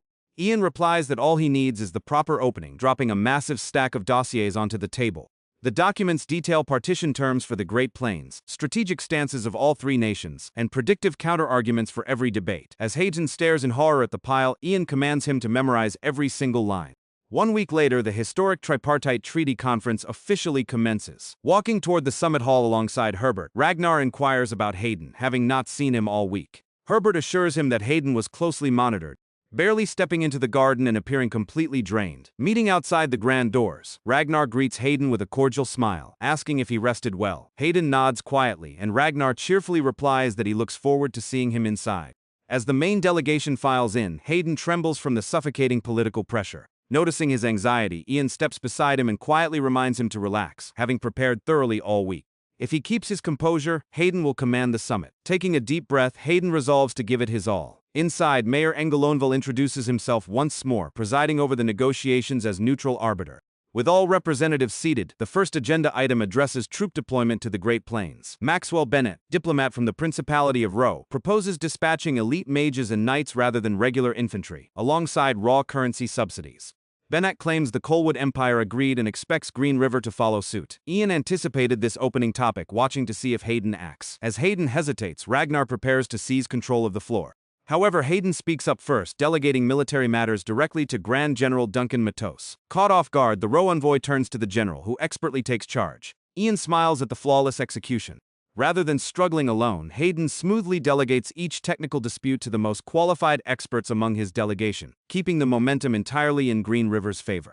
By late afternoon, Crown Prince Hector Colwood raises the summit's final and most contentious topic, territorial division, arguing that land quality and mineral distribution vary too wildly for an equal partition. Hector warns that acquiring barren land could trigger massive financial deficits, raising tensions across the room to the brink of future conflict. Ragnar looks toward Herbert, seeking approval to step in and propose his solution. Just as Ragnar opens his mouth, Hayden cuts in, announcing he possesses a solution that will satisfy every nation. Mayor Engelonville invites him to share it. Hayden reveals an innovative spell developed by Greenriver capable of detecting deep subterranean mineral veins. The declaration ignites an uproar across the assembly, leaving Herbert utterly baffled. When a foreign delegate asks if such mineral-detecting magic is even real, Hayden confirms it, explaining that his royal mage Ian Page is its creator. Herbert is stunned that the boy predicted the entire territorial debate would hinge on mineral wealth. Hayden explains the spell accurately surveys fertile soil and rich ore deposits across every parcel of land. Though preliminary maps may have minor margins of error, an empirical survey ensures fair valuation over decades of exploitation rather than blind assumptions. The only discontent figure in the hall is Ragnar, who glares at Ian while Ian smirks back. Hayden concludes his pitch to resounding approval. Once the summit wraps up, an ecstatic Hayden rushes to Oliver, wishing the knight had witnessed his performance. Oliver congratulates him, gladly accepting an invitation for celebratory drinks. They invite Ian along, and he happily agrees, delighting Hayden since this marks their first time sharing a toast. Suddenly, Ragnar interrupts, approaching to offer smooth congratulations to his elder brother. Ragnar claims he learned a great deal from Hayden today. After a brief pause, Hayden proudly assumes the role of elder brother, offering future guidance whenever Ragnar needs it. Masking his fury behind fake politeness, Ragnar excuses himself. With Ragnar gone, Hayden beams, ready to celebrate. But suddenly, Ian's hands begin to dissolve into glowing particles of light, alarming the prince. Ian looks down at his fading mana avatar, explaining he has reached his operational limit. Promising to share that drink back at the Imperial Palace, Ian's form dissolves into a cascade of azure mana, leaving the room in stunned silence. No one can believe the Ian who outmaneuvered the summit was merely a magical construct. Nearby, Ragnar and Herbert freeze, the Tower Master realizing that brat completely outplayed him with a chilling smirk. Several days later in Ferric, a servant brings food to Lord Pieric's quarters, where the Lord personally guards Ian's sleeping physical body. The servant asks if the prodigy has awakened, but Pieric notes that despite minimal mana expenditure, Ian's body has grown noticeably exhausted. Fearing complications, Pieric considers summoning mages to channel mana into Ian's brain. However, a groggy voice speaks behind him. Sitting up in bed, Ian assures the Lord that extreme measures won't be necessary. Pieric asks if he is injured, but Ian brushes it off as simple stiffness and a headache, noting the most critical issue right now is his starving stomach. Misunderstanding, Pieric prepares to summon a physician until Ian clarifies that he is just intensely hungry. By the following morning, Ian has recovered enough to leave Pieric, though Pieric urges him to stay another night. Ian declines, stating Pieric already assisted him greatly and that he was merely fulfilling his duty as a senior mage. Ian remarks that even without him, other mages would have resolved the crisis, but Pieric strongly disagrees. Any ordinary mage would have retreated to the Ivory Tower after defending the wall without venturing into the plains. Pieric confesses he originally doubted Ian's capabilities due to his age, unable to imagine a boy crushing monster legions that tormented the North for years. Yet Ian eradicated the root cause in under 10 days, proving his unprecedented caliber. Before Ian departs, Pieric requests one final pledge. Pieric brings up the pact Ian forged 5 years ago with House Mogrian, requesting a similar covenant to make Ian Page an eternal honored guest of House Pieric. Ian warns him that such an alliance is a grave commitment, but Pieric insists it was deeply considered. He makes the offer not only out of gratitude but because allying with the Empire's only 6th-class Archmage secures his family's prestige for ancients. In return, the entire military might of the Northeastern Territory will stand at Ian's command whenever summoned. Ian wonders if he will end up collecting alliances across the entire empire, yet finds no reason to refuse. Pieric beams, having anticipated his acceptance. Drawing his sword in solemn oath, Pieric vows that House Pieric will forever shelter Ian Page and mobilize to his banner whenever called. Ian accepts the oath with formal grace, after which Pieric instantly drops his stiff posture and laughs, admitting he will never get used to stuffy noble rituals. The candid remark draws a smile from Ian, breaking the tension. Before parting, Pieric asks Ian to give advance notice on his next visit so they can prepare a proper feast. Ian agrees, bidding the garrison farewell. During his journey home, Ian reflects on how much transpired despite his brief absence, claiming the ancient staff, advancing his mana core, and uncovering the resurgence of black magic thought extinct for 3 centuries. Determined to uncover the shadowy mastermind once he reaches the capital, Ian returns to his manor, where Vanessa Page hurries down the stairs upon hearing of her son's arrival. Ian greets her from the foyer as Vanessa rushes forward, worried sick over his sudden disappearance during the recent palace alert. Seeing his disheveled clothes, she frets over whether he ate properly. Ian promises to explain everything later and hands her an enchanted communication crystal linked directly to the core embedded in his new staff. Reassured that they can now talk at any moment, Vanessa smiles warmly. Right then, Douglas bursts into the room, peppering Ian with questions about whether he used mirror illusions or shadow clones to appear in Demodera and the palace simultaneously. Telling the boy he is asking far too many questions at once, Ian simply reveals that he achieved the breakthrough to 6th class mage. The announcement leaves the entire room stunned, marking him as the highest-ranking mage in the entire empire. Though Ian asks them to treat him normally, Douglas immediately tries dragging him to the lab for an all-night alchemy test on new potions. Ian chuckles and declines, noting he already has prior plans. Changing out of his formal robes into comfortable casual clothes, Ian enters a lively tavern where Prince Hayden greets him with open arms. Hayden announces they organized a grand celebration in honor of Ian's triumphant return and breakthrough to the 6th class. Though the prince promised an intimate gathering, the entire tavern is packed with royal knights and familiar allies, raising their glasses in toast as Ian takes his seat at the center table. Seconds later, a glass of beer is placed in front of him, poured by Prince Hayden himself. He claims it is the finest drink they have and urges him to try it. Ian hesitates for a moment, recalling that in his past life, he rarely touched alcohol because Ragnar never allowed him to. Without further hesitation, Ian downs the entire mug in a single gulp. The prince asks if he liked it, to which Ian replies that he actually loved it. Hayden is thrilled to hear this, but before he can say another word, the others crowd around, begging him to share what happened in Demodera. Ian is slightly surprised to be left on his own, though he completely understands. Just then, Oliver asks if he can refill his mug, and Ian gladly accepts. The knight captain advises him not to overdo it on his first night of drinking. After all, if Ian loses control and starts casting spells, he might accidentally launch a magic missile straight into someone's head. Ian chuckles, pointing out that Oliver is always full of worries. He also admits he is surprised by how casually Hayden treats the knights and how warmly he mingles with them. Oliver replies that these men are trustworthy because they swore absolute loyalty to the prince. The concepts of trust and loyalty still leave a bitter taste for Ian. Though the captain does not fully understand why, he claims he knows the real reason Ian has no friends. Oliver explains that he reached that conclusion back when they first met in Mogrian territory 5 years ago, right after Ian captured Cecilia, the 3rd-class spy. Despite the danger he had just survived, the young boy showed zero emotion. Children normally cannot mask their feelings so easily. Yet Ian seemed like a trained soldier conditioned to hide his true feelings from the world. Oliver believed someone with such thick walls would never be able to make friends or let anyone into his heart.